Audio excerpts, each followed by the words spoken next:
The Grand Council Chamber on Vrelios Prime was a massive hall carved from crystalline stone that caught the light of 3 suns. Emperor Thalvex sat on his throne, surrounded by his most trusted military advisors and generals.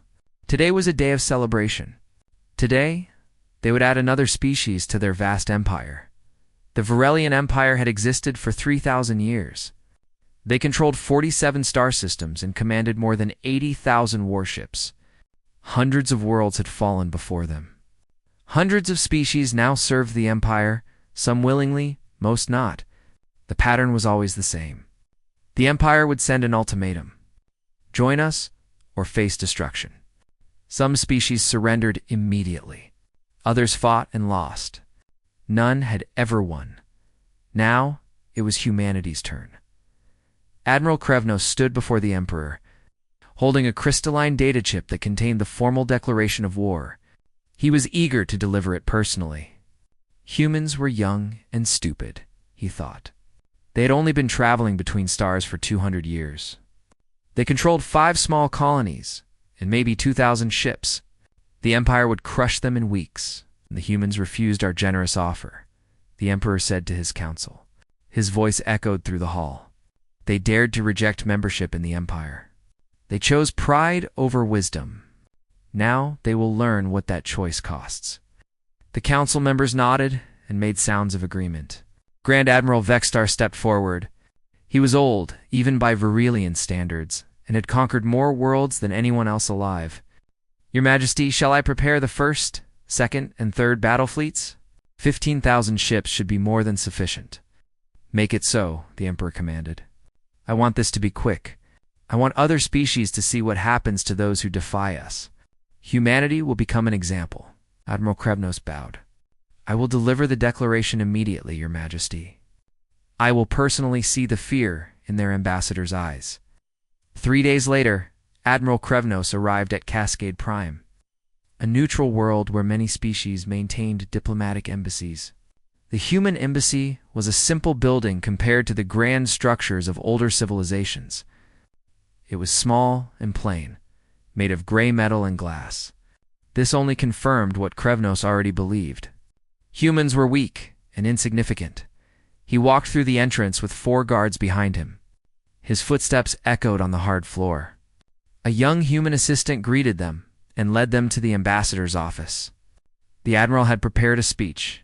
He would make the declaration sound as terrible as possible. He would watch the human beg and cry. He would enjoy it. The office door opened and Krevnos walked inside. The human ambassador sat behind a simple desk. Her name was Jiwan Park, according to the files. She was middle-aged by human standards, with dark hair pulled back neatly. She wore a simple, dark suit. She looked up as he entered, smiled politely, and gestured to the chairs in front of her desk. Admiral Krevnos, she said in perfect Vrelian, please, sit down. The Admiral remained standing. He preferred to look down at those he was about to threaten.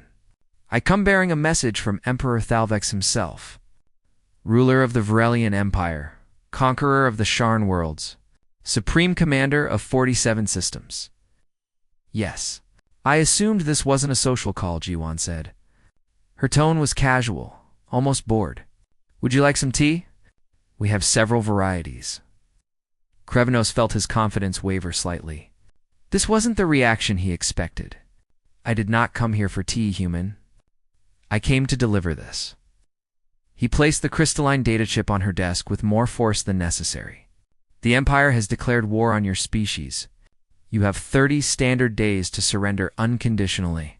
If you do not, our fleets will destroy every human colony and reduce your homeworld to ash. This is not a negotiation. This is a courtesy notification. He waited for her reaction. Fear, shock, panic. Maybe she would cry. Maybe she would drop to her knees and beg him to ask the Emperor for mercy. Instead, Jiwan picked up the data chip, examined it briefly, and set it down on the corner of her desk. Then she reached into a bag beside her chair and pulled out something the Admiral had never seen before. It looked like large sheets of thin material folded together. There were symbols printed on it in black ink. Thank you for the formal notification, Admiral, Giwan said. She unfolded the strange sheets carefully. Is there anything else? Krevnos stared at her. Did you hear what I said? The Empire has declared war. War. You have 30 days before your entire species faces extinction.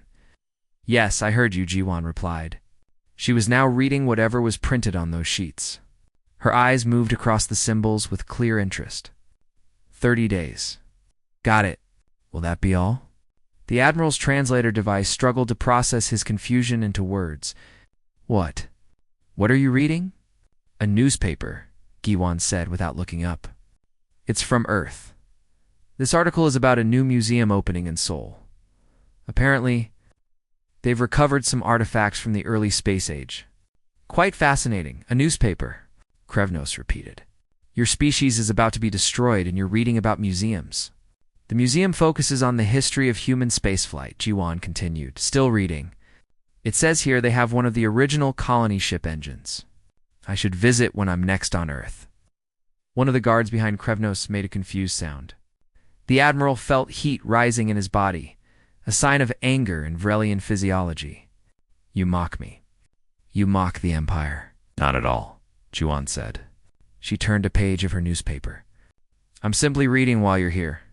Was there something else you needed? If not, I have other appointments this afternoon. Krevnos stepped closer to her desk. Do you not understand the situation? Our fleets are already mobilizing. 15,000 warships. They will reach your space in 25 days. Your pathetic defense forces will be swept aside like dust. Your colonies will burn. Your homeworld will be bombarded until nothing lives. And you sit there reading about museums. Giwan finally looked up from her newspaper. She met his eyes with a calm, steady gaze. Admiral, I heard your declaration. I understand perfectly. The Empire is sending 15,000 ships to attack humanity. You want us to surrender in 30 days? Is that correct? Yes, Krevnos said, relieved she was finally taking this seriously. Then I have received your message, Giwan said. Thank you for delivering it in person. I will forward it to Earth immediately. Now, unless you have additional information to share, I really do need to finish this article before my next meeting. The Admiral stood there for a long moment, completely unsure what to do. In his entire military career, spanning 300 years, he had never encountered this reaction. Every other species had shown fear. This human showed nothing. Just calm. Just that strange newspaper. Finally, he turned and walked toward the door. His guards followed. As he reached the doorway, he looked back one more time. Giwan was still reading, completely focused on her newspaper as if he wasn't even there. You will regret your arrogance, he said. Have a safe journey back. Admiral Giwan replied without looking up. After they left, Giwan continued reading for another few minutes. When she finished the article, she carefully folded the newspaper and placed it in a clear frame she pulled from a drawer. She hung it on her wall, right behind her desk, where she could see it every day. Then she activated her secure communication system and made a single call to Earth. The encryption was military grade, completely unbreakable by any technology the Empire possessed. A man's face appeared on her screen. He was in a dark room, surrounded by holographic displays. Ambassador Park, he said. I take it they made their move? They did, Giwan confirmed. Admiral Krevnos delivered the declaration personally. 15,000 ships, 30-day ultimatum, everything exactly as intelligence predicted. Good, the man said. Then we proceed with Phase 2. The deception broadcasts will begin within the hour. Let them think we're panicking. Understood, Giwan said. How long until our assets are in position? Everything is already in place, the man replied. We've been ready for 17 years. Now we just wait for them to walk into the trap. Giwan smiled slightly. They have no idea what they've started. No, the man agreed. They don't. Stay safe, Ambassador. The real show begins soon. The screen went dark. Giwan looked at the framed newspaper on her wall. The headline was barely visible from where she sat, but she knew what it said. She had read it 100 times before the Admiral arrived. It read, Galactic Response Fleet completes. Final deployment, exercise military officials. Declare full readiness. The date on the newspaper was from one day before the Empire sent their declaration of war. Outside her window, the lights of Cascade Prime glittered in the darkness of space. Ships from a dozen different species came and went, carrying diplomats and merchants and travelers. None of them knew that the galaxy was about to change forever. Giwan returned to her desk and pulled out another newspaper.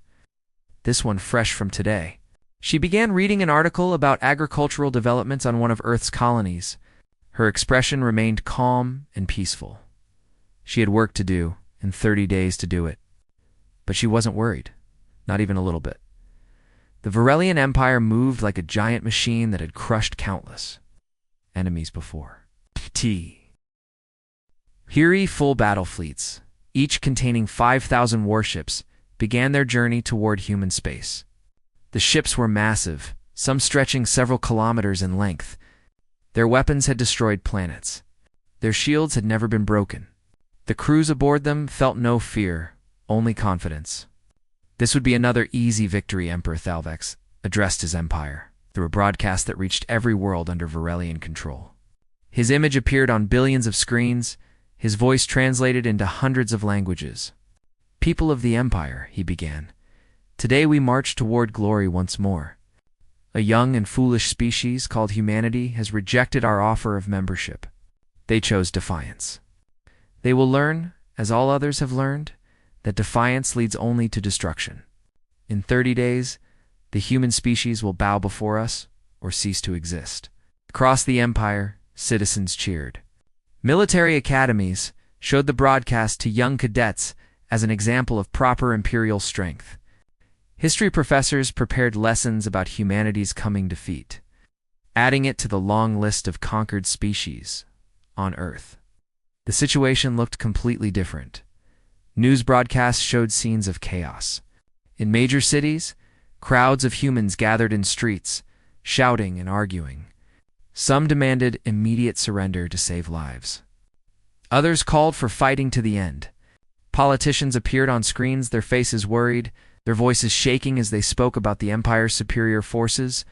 "We cannot win this war," one government official said during a public debate. "The Empire has 80,000 ships. We have barely 2,000. We must negotiate terms of surrender while we still can," another official shouted back. "Surrender means slavery. We must fight, even if we lose." The broadcasts showed military bases where human soldiers prepared for battle. They looked scared. Their equipment looked old. Their ships in orbit seemed small and weak compared to the massive Varian warships. The Empire's intelligence network intercepted all of these transmissions. Analysts watched the human broadcasts carefully, writing detailed reports. Every report said the same thing. Humanity was fracturing. They were unprepared. They were helpless. The war was already won. Admiral Krevnos received these intelligence reports aboard his flagship as his fleet traveled toward Earth.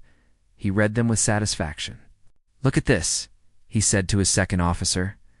"The humans are fighting among themselves. Half want to surrender immediately. Their military is in disarray. We won't even need all 15,000 ships. We could probably conquer them with one fleet." The second officer nodded. "It's almost disappointing, Admiral. I expected at least some resistance." "The young species never resist effectively," Krevnos replied. "They lack experience. They lack discipline. They panic when faced with true power. It's always the same, deep beneath Earth's Pacific Ocean. In a facility that no satellite could detect and no sensor could penetrate, the truth was entirely different. Fleet Admiral Hienwu Choi stood in front of a massive holographic display.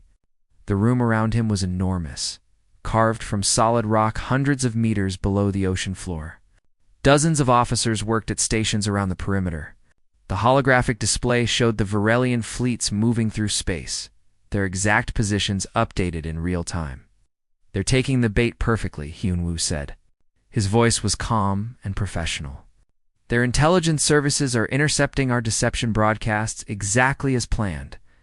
They believe everything they're seeing." Beside him, Dr. Minji Kwan studied a different display. She was the director of the Extrasolar Response Division, a department that officially didn't exist. Her display showed something the Empire had never discovered. Scattered throughout space, marked by thousands of tiny dots, were human assets. Not thousands of dots. Hundreds of thousands. All assets are in position, Minji reported. We have complete coverage of their approach vectors. The moment they cross the threshold point, we can activate the network. General Taiwu Nam joined them at the display. He commanded the Seoul Defense Network, another organization that officially didn't exist. He pulled up a tactical overlay showing the Varelian fleet's projected paths. They're following standard Imperial doctrine. 3 fleets in a triangle formation, approaching from different vectors to prevent us from concentrating our defenses. It's exactly what we predicted they would do, 'cause they always do it, Hyunwoo said. We've studied 3,000 years of Relian military history. They're powerful, but they're predictable. They haven't needed to innovate in centuries because overwhelming force has always worked for them. Till now, Taiwu said with a slight smile. Mingi brought up another display. This one showed Earth's actual military assets. The numbers were staggering. Not 2,000 ships. Not 20,000. Over 2 million vessels, each marked with its classification, location, and status. Most were listed as dormant, hiding in deep space, or disguised as asteroids and debris. How long? Until they reached the threshold point, Hyunwoo asked. 18 days, an officer called out from across the room. Good, Hyunwoo said. Continue the deception broadcasts. Make sure they see exactly what we want them to see. Panicking civilians. Divided government. Weak military. Let them feel certain of their victory. The truth was that humanity had been preparing for this moment for over a century. When humans first entered galactic politics and discovered the Vrelian Empire, they had immediately recognized the threat. The Empire conquered young species. It was what they did. It was what they had always done. So humanity had asked themselves a question. How do we survive? They couldn't match the Empire's numbers with traditional expansion. Building colonies that the Empire could see would only make them attack sooner. They couldn't negotiate from weakness because the Empire didn't respect weakness. They needed a different approach. They decided to appear weak while secretly becoming strong. For 180 years, humans had been expanding in secret. They sent automated construction fleets to unclaimed star systems that the Empire had never bothered to explore. They built hidden installations inside asteroids and on barren moons. They constructed massive shipyards in the empty spaces between stars. Where no one would think to look, they created a fleet that didn't require large crews. Most human warships operated with only 10 to 50 people aboard, with advanced artificial intelligence handling most functions. This meant they could build many more ships with the same population. They developed weapons in secret, testing them far from any inhabited system. They studied every species the Empire had conquered, learning from their mistakes. They watched the Empire's military campaigns, analyzing their tactics and finding weaknesses, and they waited. What about our colonies? Taiwu asked. The ones the Empire knows about. The 5 visible settlements. Evacuation is complete, Minji reported. Everyone who wanted to leave has been moved to the deep stations. About 40% chose to stay. 40%. Hyunwoo looked concerned. That's a lot of people choosing to remain in the target zone. They're volunteers, Minji explained.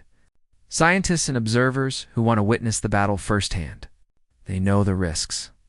All of them are in hardened bunkers that can survive orbital bombardment. And we've assured them the battle won't actually reach the colonies. Hyunwoo nodded slowly. He didn't like putting any civilians at risk, but he understood their reasoning. This was going to be a historic moment. People wanted to witness history. An urgent message came through from the embassy at Cascade Prime. It was from Ambassador Juwon Park. Hyunwoo accepted the encrypted communication, and Giwon's face appeared on a small screen. Admiral, she said, I wanted to update you on the situation here. The Empire is getting impatient. Admiral Krevnos visited me again today, demanding to know if humanity would surrender. What did you tell him? Hyunwoo asked. Jiwon smiled. I was reading a newspaper. An article about a new restaurant in Busan. I told him I would pass his concerns along to Earth. And then I went back to reading. He left quite frustrated. Hyunwoo couldn't help but smile. You're enjoying this. Perhaps a little, Jiwon admitted, but it serves a purpose.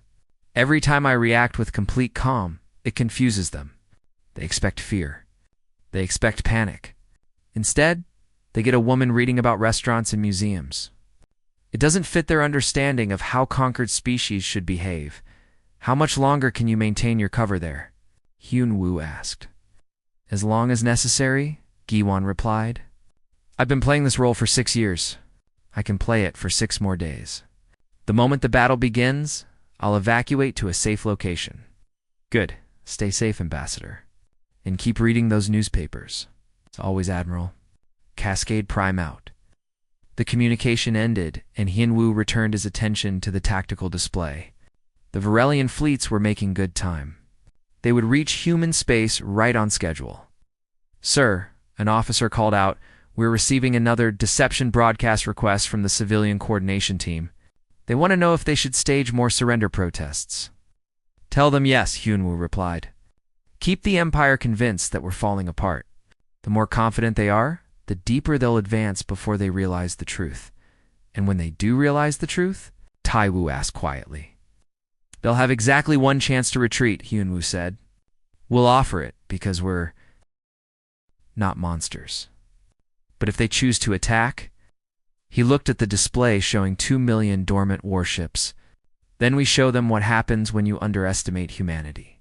Minji pulled up another screen showing long-range sensor data. The Empire is mobilizing additional fleets in their core territories. They're preparing for a prolonged campaign. They think this will take months. It won't take months, Hyunwoo said quietly. It won't even take hours. The moment we activate the network and they see what they're actually facing, this war will effectively be over. The only question is whether they're smart enough to realize it. Around the command center, officers continued their work. Data flowed across screens. Sensor readings updated constantly. Far above them, on Earth's surface, the deception broadcasts continued. Panicking crowds. Arguing politicians. Scared soldiers. All of it was theater. All of it was designed to make the Empire feel certain. And in 18 days, when the Varelian fleets crossed into human space, expecting easy victory, they would discover the truth. Humanity had been ready for a very long time. The Varelian battle. Fleets crossed into human-claimed space exactly on schedule. 15,000 warships, organized in perfect formation. Their shields glowing with power, their weapons charged and ready. Admiral Krevno stood on the bridge of his flagship, watching the sensor displays with satisfaction. He expected to see desperate defense lines. Human ships scrambling into position. Frantic communication signals as Earth's military tried to organize resistance. Instead, his sensors showed mostly empty space. A few automated satellites. Some scattered debris. Nothing that looked like a defense force. This is strange, his sensor officer reported. We're detecting minimal military presence. Just some old satellites broadcasting surrender messages. Krevnos felt a moment of suspicion, but it passed quickly. The intelligence reports had been clear. Humanity was in chaos. Their military was weak and disorganized. This empty space just proved how completely they had given up. We've already surrendered in their minds, Krevnos said to his bridge crew. They saw our fleets coming and lost all will to fight. This will be easier than I thought. Second officer looked uncertain. Admiral, shouldn't there be at least some defensive positions? Even species that surrender usually put up token resistance at first.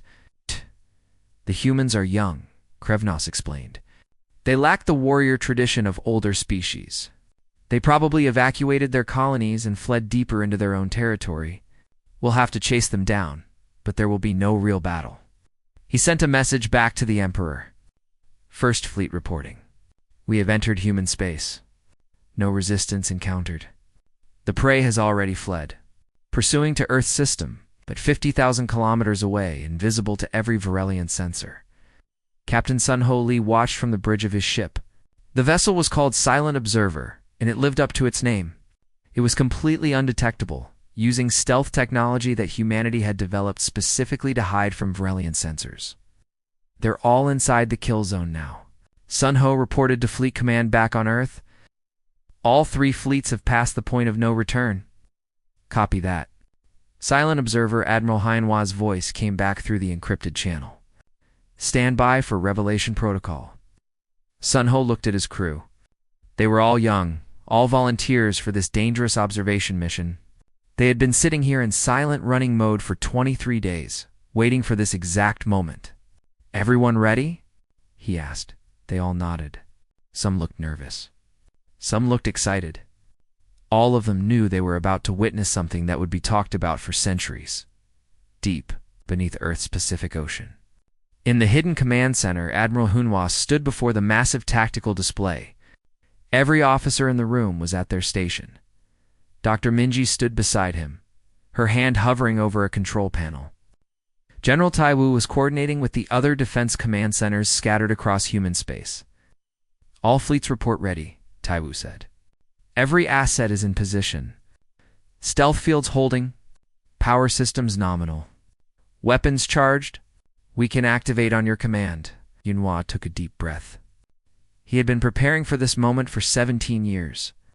But now that it was here, he felt the weight of what was about to happen. Thousands would die in the next few minutes. Maybe tens of thousands. But if he didn't give this order, billions might die in a prolonged war.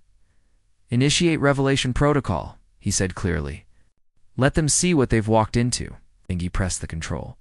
Across human space, across dozens of star systems, across hundreds of thousands of kilometers. Something extraordinary happened. Stealth fields deactivated to the Varelian fleets. It looked like reality itself was breaking. Space that had been empty suddenly filled with contacts. Sensors that had shown nothing now screamed warnings as they tried to count thousands, then tens of thousands, then hundreds of thousands of new targets. What the Varelians had thought were asteroids suddenly moved, rotated and revealed themselves as warships. What had looked like debris fields now lit up with power signatures, dormant weapons platforms activated in perfect synchronization. On Admiral Krevnos' S-bridge, alarms blared. His sensor officer stared at his display in complete disbelief. Admiral, I'm reading. The computer says. This can't be right, Port. Krevnos demanded, but he was already looking at the main tactical display. His blood ran cold. His fleet of 5,000 ships was surrounded. Completely, utterly surrounded. And the contacts kept appearing. The computer kept counting. 5,000 human ships. 10,000. 50,000. 100,000. The number kept climbing. How many? Krevnos whispered. Computer is still counting, sir, the sensor officer replied, his voice shaking. Current count is 760,000 contacts and rising. That's impossible, Krevnos said. Our intelligence said they had 2,000 ships. 2,000? His communications officer interrupted. Admiral, we're receiving a transmission from the humans. Text only in our language. Put it on screen, Krevnos ordered. The message was simple and direct. You have entered sovereign human space with hostile intent. You have one opportunity to withdraw. This message will not be repeated. Krevnos looked around his bridge. His crew stared back at him, waiting for orders. He thought about the Empire's 3,000 years of victories. He thought about the Emperor's expectations. He thought about his own pride and career. This is a trick, he decided. Some kind of sensor deception. Most of those contacts must be fake, designed to scare us. The humans are bluffing, sir. His second officer asked. Shouldn't we at least verify before we know? Krevnos interrupted. The Empire does not retreat. The Empire does not show weakness. All ships, attack formation. Target the nearest enemy contacts. Fire when ready. The order went out across the Varelian fleet. 5,000 warships oriented toward their targets. Weapons that had destroyed planets prepared to fire. Shields that had never been broken energized. To maximum power, then they attacked. The battle lasted 11 minutes, not 11 hours. Not even 11 minutes of sustained combat. 11 minutes from first shot to last, Human weapons opened fire with precision that no Vrelian had ever encountered. Railguns accelerated projectiles to a significant fraction of light speed, punching through shields as if they weren't there. Directed energy weapons, more advanced than anything the Empire possessed, cut through armor like it was paper. But it wasn't just the weapons. It was how the humans fought. Vrelian tactics were based on centuries of proven doctrine. Large ships in formation, overwhelming firepower, direct assault. But human ships moved in ways that seemed chaotic at first, yet revealed themselves to be perfectly coordinated. Small groups of vessels worked together with precision, targeting specific points on enemy shields, concentrating fire to create breaches, then exploiting those breaches instantly. The humans used swarm missiles that thought for themselves, adapting to Vrelian point defense in real time. They employed electronic warfare that jammed Vrelian communications and sensors. They coordinated attacks across multiple ships, using artificial intelligence that processed information faster than any organic crew could manage, and they had practiced. Humanity had been running war simulations for 2 centuries, fighting themselves in countless scenarios, developing tactics that assumed they would face numerically superior forces. They had learned to fight smart instead of fair. Captain Sun Ho watched from his stealth ship as the battle unfolded. It was simultaneously horrifying and mesmerizing. Vrelian ships exploded one after another. Some tried to retreat but couldn't break free from the tactical formation surrounding them. Some tried to surrender but didn't know the proper signals and couldn't broadcast clearly through the jamming. Silent observer to fleet command, Sun Ho reported. Enemy formation is collapsing. Estimate 70% casualties for 1st Vrelian fleet. 2nd and 3rd fleets are attempting to withdraw. Let them go. Admiral Heinwo's voice came back. Any ship that breaks formation and runs is to be allowed to escape. We want survivors. We want them to report back what they saw.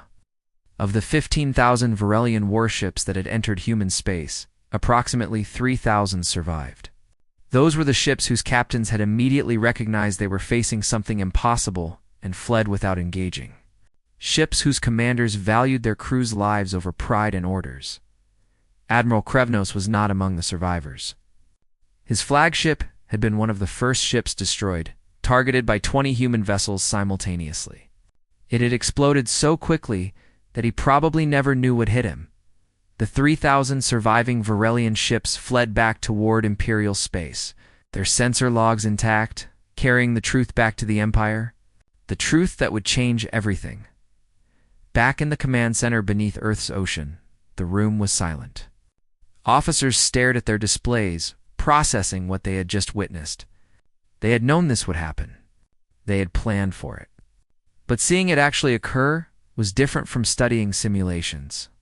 Casualty report, Admiral Hunhua said quietly. An officer checked his data. Human losses. 47 ships destroyed, 116 damaged. Estimated crew casualties, 398 killed, 712 wounded. Hunwoo closed his eyes briefly. 400 people who had been alive an hour ago. 400 families who had received terrible news. But if this battle prevented a longer war, if it convinced the Empire to negotiate, then perhaps those deaths had purpose. Vrelian losses? He asked. Approximately 12,000 ships destroyed. Estimated casualties between 6 and 7 million. 7 million. The number was staggering.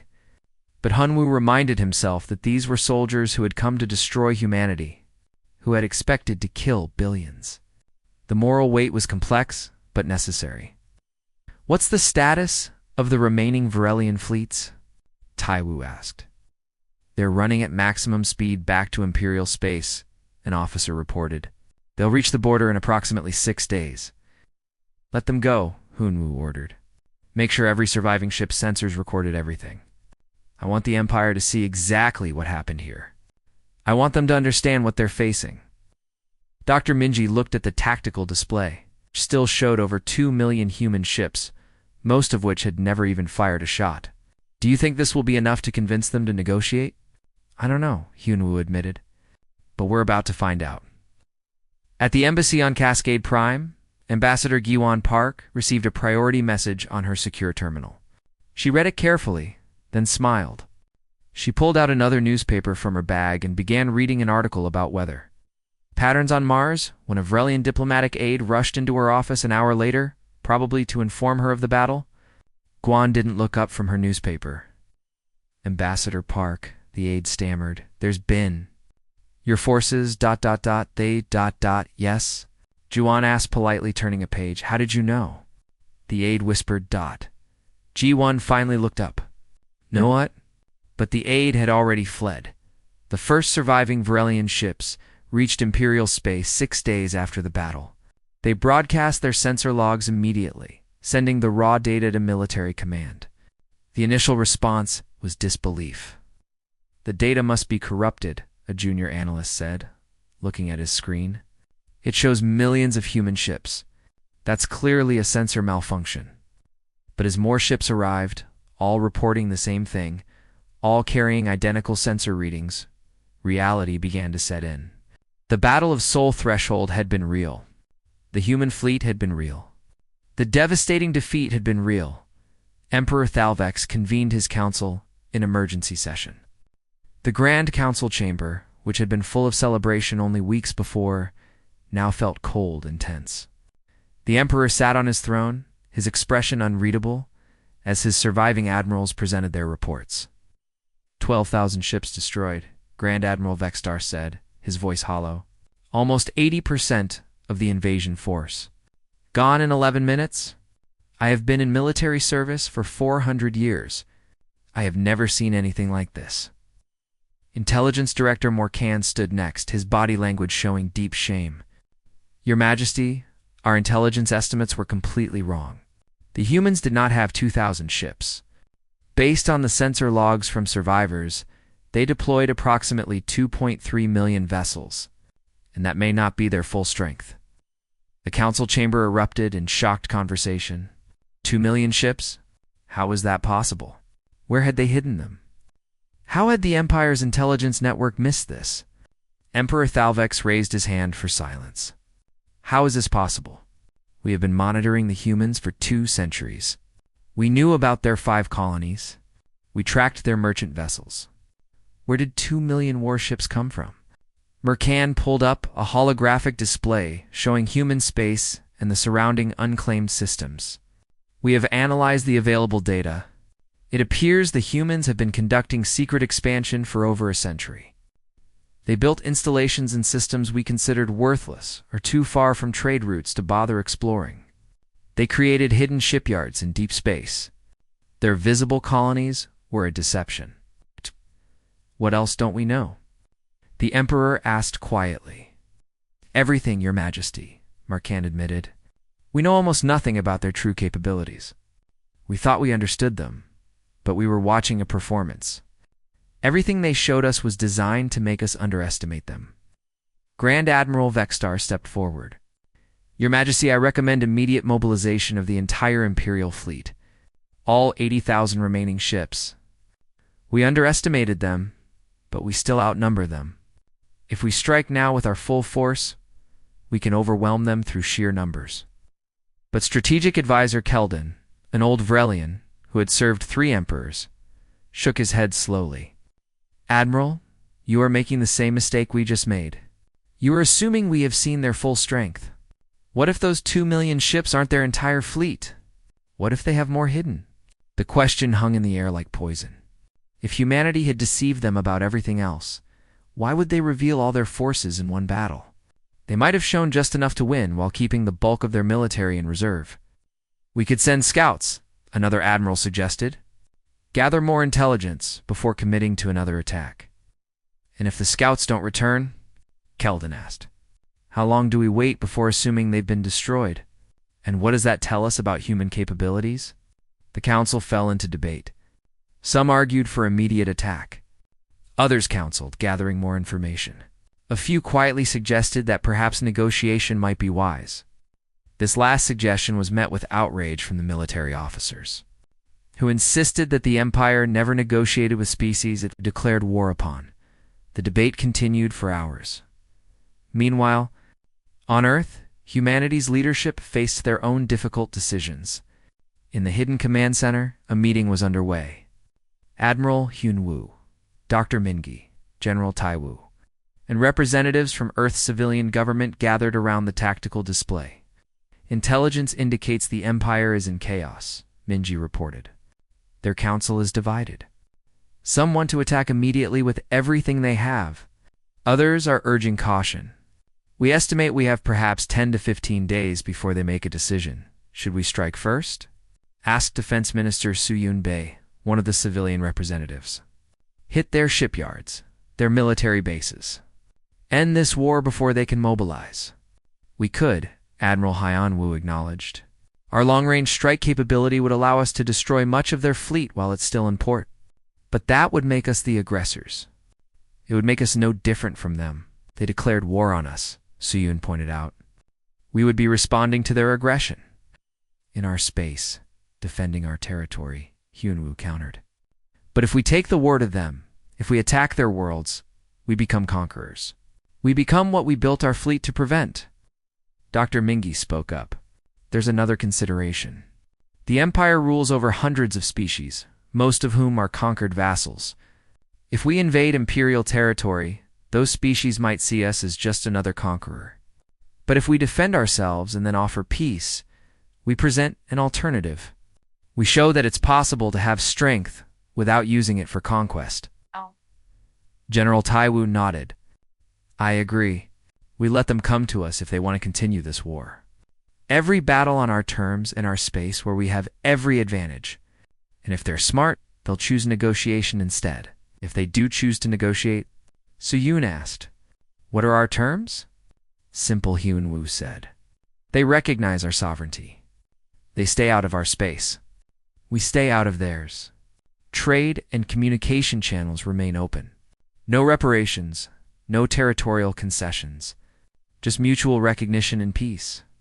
That's very generous considering we just destroyed 12,000 of their ships, Soo-yoon observed. It's strategic, Min-gi explained. We don't want to humiliate them. Humiliation breeds resentment and guarantees future conflict. We want them to save face while accepting that humanity cannot be conquered. That's a delicate balance. How do we even open negotiations? Tai-woo asked. We're still officially at war. We send an envoy, Hyun-woo said. Someone who can speak to them as equals? Some. One who understands both military reality and diplomatic nuance. Someone they might actually listen to. He pulled up a personnel file on the display. It showed a woman in her early 40s, military decorations beside her name, but also diplomatic credentials. Commander Daeon Shin. She had served in fleet intelligence before transferring to the diplomatic corps. She understood warfare and politics equally well. Commander Shin is currently stationed at the embassy on Cascade Prime, Hyun-woo explained. She's been working alongside Ambassador Park. I believe she's the right person for this mission. What exactly would her mission be? Soo-yoon asked. To make the Empire understand what continued war would cost them, Hyun-woo replied, and to offer them a path where both our civilizations survive and even prosper. But she need to do it in a way that doesn't seem like we're threatening or begging. That's why this requires someone special. The council discussed it for another hour before agreeing. They would send Commander Daeon Shin to negotiate with the Empire. They would offer peace, but from a position of unmistakable strength. And if the Empire refused, if they chose to continue the war, then humanity would be forced to take more drastic measures. On Cascade Prime, Ambassador Juwon Park received the orders and called Commander Daeon to her office. Daeon arrived quickly, her military bearing evident in how she walked and stood. Commander Giwon said, Earth has chosen you for a very important mission. You're being asked to negotiate with Emperor Thalvex himself. Daeon's eyes widened slightly. Negotiate. The Empire doesn't negotiate with species they've declared war upon. They will with us, Guan said with confidence. Because we've shown them that we're not like the other species they've conquered. We're not weak. We're not afraid. And that changes everything. She gestured to the framed newspaper on her wall. I've spent 6 years in this embassy, showing them that humans don't panic, that we're calm, even in crisis.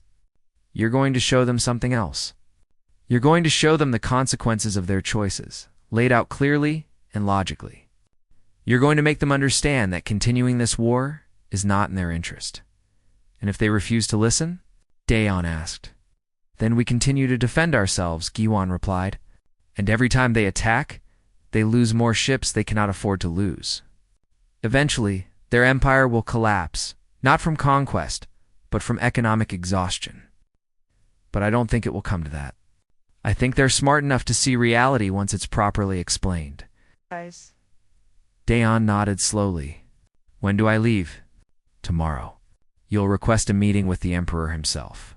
You'll go to Vreleo's Prime, unarmed and alone. Alone. Daeon looked concerned. That's extremely dangerous. It's necessary, Giwan explained. If you go with armed guards or a military escort, it looks like a threat. If you go alone, it shows confidence. It shows that you're not afraid of them, even in their own capital. That psychological impact is crucial, Daeon understood. The military had taught her about tactics and strategy. The diplomatic corps had taught her about psychology and perception. This mission required both. I'll need something to bring them, Daeon said. Some kind of opening gesture. Jawan smiled and pulled a newspaper from her desk drawer. She handed it to Daeon. Take this. And when you meet the Emperor, show it to him at exactly the right moment. He'll understand what it means. Daeon looked at the newspaper. The headline read, Galactic Response Fleet completes final deployment exercise. Military officials declare full readiness. The date was from before the Empire had declared war. They knew. Daeon whispered. We knew they would attack. We knew, Jiwan confirmed. And now you're going to explain to them exactly how we knew, and what that means for any future attempts to threaten humanity. The next day, Commander Daeon Shin sent a formal request for a meeting with Emperor Thalvex. The request was simple. She wished to discuss terms for ending the war. The Emperor, desperate for intelligence about humanity and curious about what terms they might offer, accepted. Daeon prepared to travel to the heart of the Varelian Empire. Carrying nothing but a newspaper and the truth, Commander Daeon Shin stood in the throne room of Emperor Thalvex.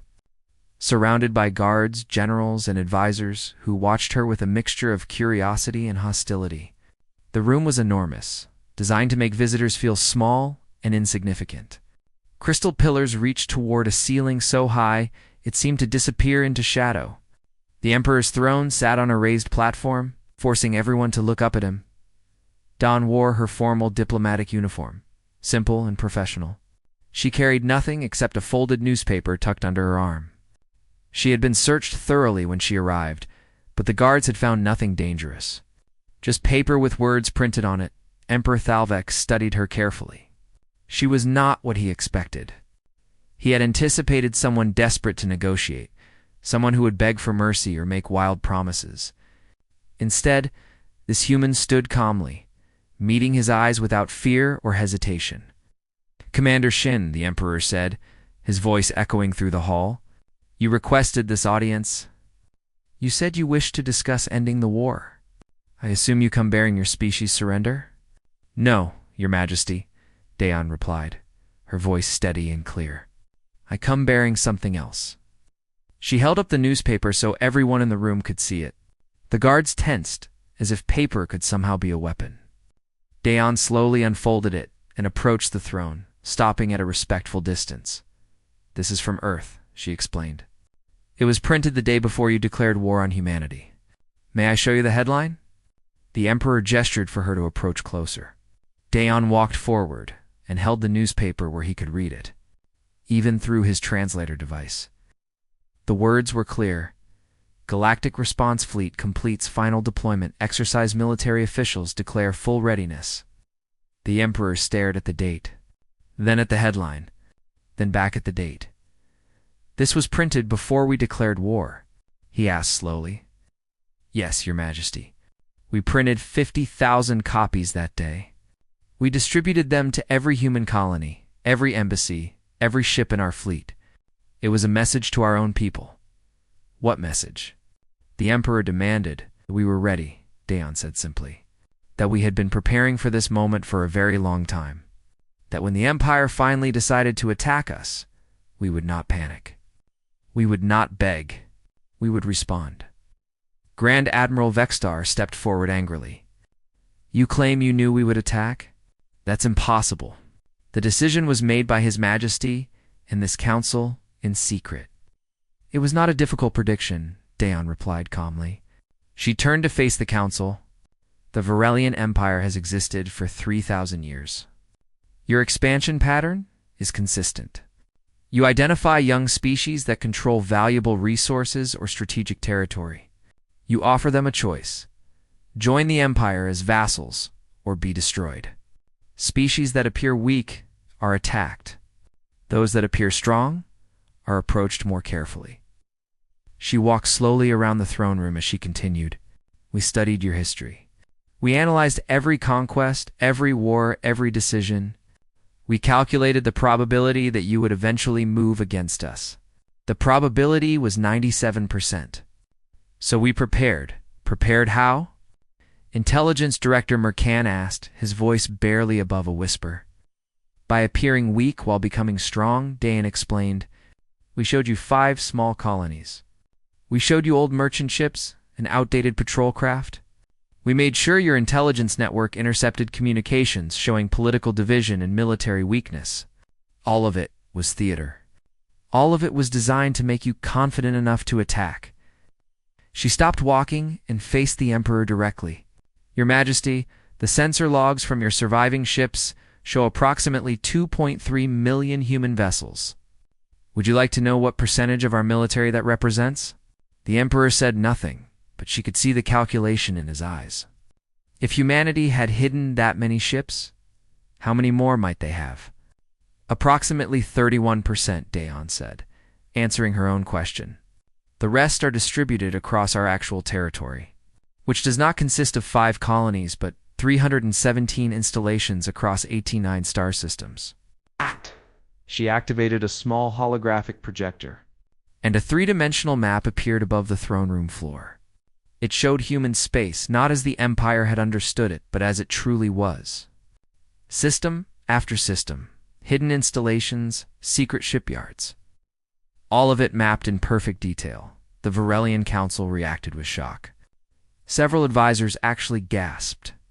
Mercan looked like he might be physically ill. His entire career had been based on knowing the Empire's enemies, and he had known nothing. This is impossible, Vexstar said weakly. We would have detected this expansion. We have scouts, sensors, intelligence networks. You have scouts that follow predictable patrol routes, Daon countered. You have sensors that look where you expect to find things. You have intelligence networks that tell you what you want to hear. We exploited all of it. She deactivated the hologram and pulled out a data chip. I have more information here if you want it. Technical specifications of our weapon systems. Organizational structure of our military. Production capacity of our shipyards. I'm sharing this not because I have to, but because I want you to understand exactly what you're facing.